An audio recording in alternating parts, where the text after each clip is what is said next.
تمام تعریف اللہ کے لیے ہے جو خوف زدہ لوگوں کی جائے پناہ اور امید رکھنے والوں کا مقصد امید ہے۔ میں اس پاک ذات کی حمد کرتا ہوں اور حمد ہر حال میں اس کا واجب حق ہے۔ میں گواہی دیتا ہوں کہ ایک اللہ کے سوا کوئی معبود برحق نہیں، اس کا کوئی شریک نہیں، اور میں گواہی دیتا ہوں کہ محمد اس کے بندہ اور رسول ہیں جو مخلوقات میں اللہ رب العالمین سے سب سے زیادہ ڈرنے والے ہیں۔ اے اللہ تو درود و سلام نازل فرما اپنے بندہ اور رسول محمد پر، آپ کے پاک باز اہل خانہ پر، اور آپ کے روشن مبارک صحابہ پر، اور ان لوگوں پر جو تا قیامت ان کا اچھی طرح اتباع کریں۔ اما بعد، اے اللہ کے بندو، اللہ سے ڈریں۔ بندہ اس وقت تک خیر میں رہتا ہے جب تک وہ اللہ سے ڈرے، اپنے مولا پر متوجہ ہو، اپنے نفس و خواہش کی خلاف ورزی کرے، اور اپنی دنیا سے اپنی آخرت کے لیے توشہ لے لے۔ اے مسلمانوں، جہاں لوگوں میں کچھ لوگ ایسے ہیں جنہیں دنیاوی زندگی کا فریب،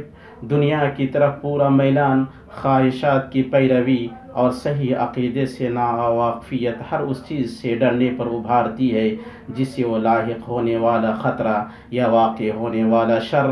یا اپنی امیدوں تک پہنچنے اور اپنی ضروریات کو حاصل کرنے میں رکاوٹ سمجھتے ہیں، وہیں اللہ کے بندوں میں سے کچھ لوگ ایسے ہیں جو سیدھی راہ اپناتے ہیں اور حیرت و تذبذب والوں کی راہوں سے دور اور شک اور کمزور یقین والوں کے راستے سے الگ ہو کر صراط مستقیم پر سیدھے چلتے ہیں۔ وہ لوگ وہ ہیں جو اللہ تعالیٰ کی طرف ان لوگوں کی طرح چلتے ہیں جنہوں نے اپنے رب کو پہچانا اور اس کی طرف متوجہ ہوئے۔ وہ اس کے سوا نہ کسی سے ڈرتے ہیں اور نہ امید رکھتے ہیں، انہیں یقین ہوتا ہے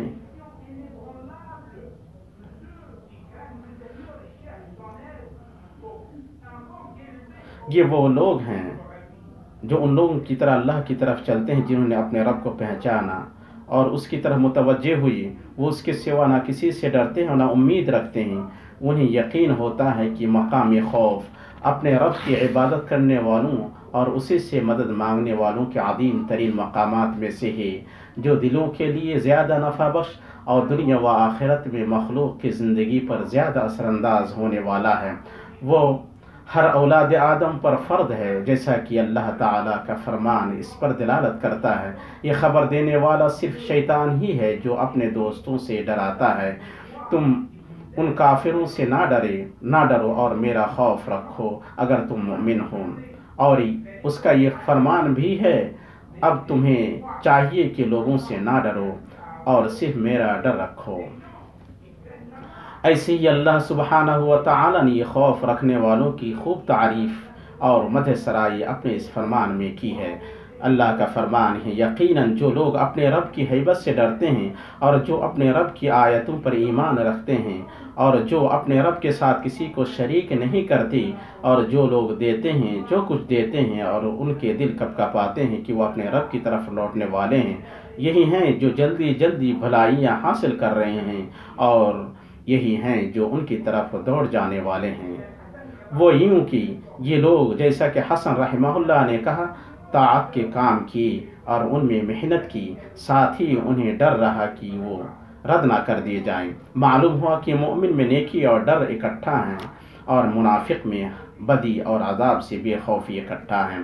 اللہ تعالیٰ نے مقرب فرشتوں کی تعریف کی ہے کہ وہ اس صفت سے متصف ہیں۔ اللہ تعالیٰ نے فرمایا، اور اپنے رب سے جو ان کے اوپر ہے کپکپاتے رہتے ہیں اور جو حکم مل جائے اس کی تعمیل کرتے ہیں۔ اسی طرح اللہ تعالیٰ نے نبیوں کی تعریف کی کہ وہ اس سے متصف ہیں، اس صفت سے متصف ہیں۔ اللہ تعالیٰ نے فرمایا، یہ سب ایسے تھے کہ اللہ تعالیٰ کے احکام پہنچایا کرتے تھے اور اللہ ہی سے ڈرتے تھے اور اللہ کے سوا کسی سے نہیں ڈرتے تھے، اور اللہ تعالیٰ حساب لینے کے لیے کافی ہے۔ جب خشیت و خوف ہے جو معرفت و علم سے جڑا ہے، تو جس قدر علم و معرفت ہوگی اسی قدر خوف و خشیت ہوگی۔ رسول اللہ صلی اللہ علیہ وسلم اپنے رب سے زیادہ ڈرنے والے اور اس کی سب سے زیادہ خشیت والے تھے۔ جیسا کہ اس کی صراحت اپنے اس فرمان میں کی ہے جسے امام بخاری نے اپنی صحیح میں روایت کیا ہے، اللہ کی قسم میں یقیناً لوگوں میں اللہ کو سب سے زیادہ جاننے والا اور اس سے سب سے زیادہ ڈرنے والا ہوں۔ اور صحیح مسلم کی الفاظ میں اللہ کی قسم اور صحیح مسلم کے الفاظ میں اللہ کی قسم مجھے امید ہے کہ میں تم لوگوں میں اللہ سے سب سے زیادہ ڈرنے والا اور سب سے زیادہ جاننے والا ہوں کہ مجھے کس چیز سے ڈرنا ہے۔ آپ صلی اللہ علیہ وسلم نے یہ بھی فرمایا، اگر تم وہ جان لو جو میں جانتا ہوں تو تم کم ہنستی اور زیادہ روتی، بستروں پر اور بیویوں سے لطف اندوز نہ ہوتی اور اللہ تعالیٰ کے سامنے گریہ وزاری کرتے ہوئے پہاڑوں کی طرف نکل جاتے۔ اسے امام احمد نے اپنی مسند میں اور امام ترمذی نے اپنی جامع میں حسن سند کے ساتھ روایت کیا ہے۔ اسی لیے اللہ تعالیٰ نے اپنے جاننے والوں کو اس بات سے متصف کیا ہے کہ وہی لوگ حقیقی معنوں میں اللہ سے ڈرتے ہیں۔ اللہ تعالیٰ نے فرمایا، اور اسی طرح آدمیوں اور جانوروں اور چوپایوں میں بھی بعض ایسے ہیں جو ان کی رنگتیں مختلف ہیں، اللہ سے اس کے وہی بندے ڈرتے ہیں جو علم رکھتے ہیں، واقعی اللہ تعالیٰ زبردست بڑا بخشنے والا ہے۔ یہ ڈر ان کے اس علم سے پیدا ہوا کہ اللہ سبحانہ و تعالی ہی اس پوری کائنات کا مالک ہے، اسی کے ہاتھ میں آسمانوں اور زمین کی کنجیاں ہیں، اسی کی طرف ہر معاملہ کا لوٹنا ہے، وہی تمام مخلوقات کے معاملات کی تدبیر کرنے والا ہے، وہ زندہ ہے جس سے موت نہیں آئے گی، وہ سنبھالنے والا ہے جس سے تمام مخلوقات قائم ہیں اور جس کی سب محتاج ہیں، برخلاف غیر کی جو عاجز و فانی ہے، وہ اپنے آپ کے لیے نہ کسی نفع و نقصان کا مالک ہے اور نہ موت، نہ زندگی اور نہ دوبارہ زندہ کرنے کا مالک ہے، اور اللہ نے جو تقدیریں لکھی اور مقدر کی ہیں انہیں پہنچانے کے لیے تمام مخلوقات وسائل ہیں، جیسا کہ اس کا بھرپور بیان اس حدیث میں آیا ہے جسے ترمذی نے اپنی جامع میں، اور یہ انہی کے الفاظ ہیں، اور امام احمد نے اپنی مسند میں اور حاکم نے اپنی مستدرک میں صحیح سند کے ساتھ عبداللہ بن عباس رضی اللہ تعالی عنہما سے روایت کیا ہے کہ رسول اللہ صلی اللہ علیہ وسلم نے فرمایا، اے بچے، میں تمہیں کچھ باتیں سکھاتا ہوں، تم اللہ کی حفاظت کرو، وہ تمہاری حفاظت کرے گا، تم اللہ کی حفاظت کرو، تم اسے اپنے سامنے پاؤ گے، جب تم مانگو تو اللہ سے مانگو، اور جب مدد طلب کرو تو اللہ سے مدد طلب کرو۔ یہ جان لو کہ اگر پوری امت جمع ہو جائے کہ تمہیں کوئی فائدہ پہنچائے تو تمہیں صرف وہی فائدہ پہنچا سکتی ہے جسے اللہ نے تمہارے لیے لکھ رکھا ہے، اور اگر پوری امت جمع ہو جائے کہ تمہیں کوئی نقصان پہنچائے تو تمہیں صرف وہی نقصان پہنچا سکتی ہے جسے اللہ نے تمہارے اوپر لکھ رکھا ہے۔ قلم اٹھا لیے گئے اور صحیفے خوش ہو چکے ہیں۔ اللہ کے بندو، خوف فی نفسی مقصود نہیں ہے، بلکہ وہ کسی امر کے لیے مقصود ہے، وہ وسیلہ و راستہ ہے، بلکہ وہ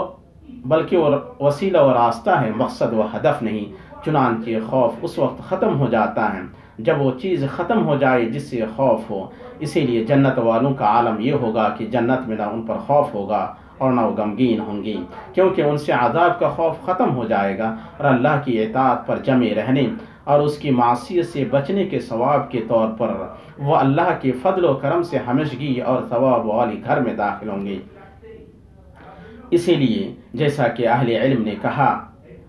سچا قابل تعریف خوف وہ ہے جو انسان اور اللہ عز و جل کی حرام کردہ چیز کے درمیان حائل ہو، سو جب اس سے حد سے تجاوز کر جائے تو اس پر اس یاس و نا امیدی کا ڈر ہے جس سے اللہ نے کافروں کی صفت قرار دے کر منع فرمایا ہے۔ اللہ تعالیٰ نے فرمایا، یقیناً رب کی رحمت سے نا امید وہی ہوتے ہیں جو کافر ہیں۔ دل اللہ تبارک و تعالیٰ کی طرف چلنے کی حالت میں، جیسا کہ امام ابن قیم رحمہ اللہ نے کہا، پرندے کی طرح ہے جس کا سر محبت ہے اور ڈر و امید اس کے پنکھ ہیں۔ جب سر اور پنکھ سلامت ہوں گی تو پرندہ اچھا اڑنے والا ہوگا، اور جب سر کاٹ دیا جائے پرندہ مر جائے گا، اور جب وہ دونوں پنکھ سے محروم ہو جائے تو ہر شکاری اور حملہ آور پرندہ کی نشانی پر ہوگا۔ لیکن سلف کو پسند تھا کہ خوف کا پنکھ امید کے پنکھ سے زیادہ صحت مند ہو، اور دنیا سے رخصت ہوتے وقت امید کا پنکھ خوف کے پنکھ سے زیادہ طاقتور ہو، اور کامل ترین حالت امید اور خوف کا برابر ہونا اور محبت کا غالب ہونا ہے۔ محبت سواری ہے، امید ہانکنے والی ہے، اور خوف چلانے والا ہے، اور اللہ اپنے فضل و کرم سے پہنچانے والا ہے۔ سن لیں، جن عظیم ترین چیزوں کا اہتمام کرنا، جن کی حفاظت کرنا، جن کے لیے کوششیں صرف کرنا، اور جن کے حصول کے لیے جستجو کرنا متعین ہے، ان میں سے رب سبحانہ و تعالی سے محبت و خوف اور اس کے فضل کی امید پر دل کی تربیت کرنا ہے۔ اللہ پر مضبوط ایمان رکھ کر، اس کی ربوبیت اور الوہیت اور اس کے اسماء و صفات میں اسے تنہا جان کر، اور اس چیز کو جان کر جو بطور دائمی نعمت کے اللہ نے عزت کے گھر میں متقیوں کے لیے اور بطور سزا و دردناک عذاب کے گنہگاروں کے لیے تیار کر رکھا ہے۔ اور ان سب کا جامع 3 امور ہیں۔ پہلا، وعید کی تصدیق کرنا، اور وہ اس سلسلے میں اللہ اور اس کے رسول صلی اللہ علیہ وسلم کی طرف سے آنے والی خبر پر ایسا پختہ ایمان ہے جس میں شک در نہ آئے۔ دوسرا، کرتوت کو یاد رکھنا، بیں طور کی کہ وہ چیز یاد رکھے جسے اس کے دونوں ہاتھوں نے آگے بھیجا ہے اور جس کا ارتکاب اپنے نفس کے خلاف کیا ہے۔ تیسرا، انجام سے ڈرنا، کیونکہ جیسا کہ علماء نے کہا، اس سے وہ ذات ذہن میں زیادہ حاضر ہوگی جس سے ڈرا جائے، اور اس کی آنکھوں کے سامنے اس طرح ہوگی کہ اسے بھولے گا نہیں، اس لیے کہ وہ اگرچہ اسے جانتا ہو مگر اسے بھولنا اور نظر کے سامنے نہ رکھنا دل اور خوف کے درمیان حائل ہوگا۔ اس لیے خوف ایمان کی صحت کی علامت ہے، اور دل سے اس کا رخصت ہونا ایمان کی اس سے رخصت ہونے کی علامت ہے۔ اور اللہ تعالیٰ نے سچ کہا جب اس نے فرمایا، ہاں، جو شخص اپنے رب کے سامنے کھڑے ہونے سے ڈرتا رہا ہوگا اور اپنے نفس کو خواہش سے روکا ہوگا تو اس کا ٹھکانہ جنت ہی ہے۔ اللہ مجھے اور آپ کو اپنی کتاب کے طریقے اور اپنے نبی صلی اللہ علیہ وسلم کی سنت سے فائدہ پہنچائے۔ میں اپنی یہ بات کہہ رہا ہوں اور عظمت والجلال والے اللہ سے اپنے لیے، آپ کے لیے اور تمام مسلمانوں کے لیے ہر گناہ کی مغفرت چاہتا ہوں۔ بے شک وہ بڑا بخشنے والا مہربان ہے۔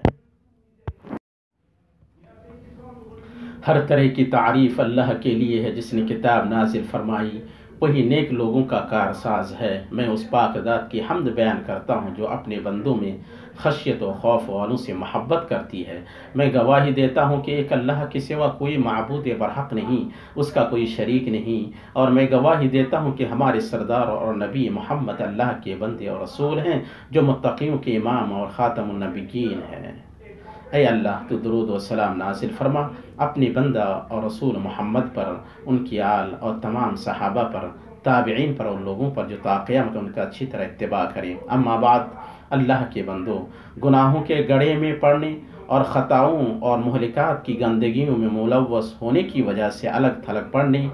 اور نفس کے ساتھ برا سلوک ہونے سمیت خوف کی وحشت پیدا ہوتی ہے۔ اور جہاں تک نیکوکاروں اور اپنے رب کے لیے یکسوئی برتنے والوں کی بات ہے تو ان کے خوف میں کوئی وحشت نہیں، کیونکہ اللہ عز و جل ان کے ساتھ ہوتا ہے، بیں طور کہ ان پر متوجہ فرماتا ہے، ان سے محبت کرتا ہے، ان کا محبوب بنتا ہے اور ان سے راضی ہوتا ہے، چنانچہ ان کا خوف وہ امر بن جاتا ہے جس میں کوئی وحشت نہیں، کیونکہ یہ خوف اللہ سبحانہ کے لیے عمل کو خالص کرتے ہوئے اور اس کے رسول صلی اللہ علیہ وسلم کی پیروی کرتے ہوئے اللہ کو راضی کرنے والی چیز پر عمل کرنے اور اسے ناراض کرنے والی چیز سے بچنے کا باعث ہے، اور یہی اپنے رب کی طرف چلنے والے کے امن کا باعث اور اس کی طرف گامزن ہونے والے کی نجات کا سبب ہے۔ اس لیے اے اللہ کے بندو، آپ اللہ سے ڈریں اور اللہ کے خوف کو اپنے رب کی رضامندی، جنت سے سرفرازی اور جہنم سے نجات کی طرف اپنا قائد اور رہنما بنا لیں۔ پھر آپ خاتم الرسول محمد بن عبداللہ پر درود و سلام پڑھیں۔ اللہ کی کتاب میں آپ کو اس کا حکم دیا گیا۔ اللہ تعالیٰ نے فرمایا، اللہ تعالیٰ اور اس کے فرشتے اس نبی پر رحمت بھیجتے ہیں۔ اے ایمان والو، تم بھی ان پر درود بھیجو اور خوب سلام بھی پڑھتے رہا کرو۔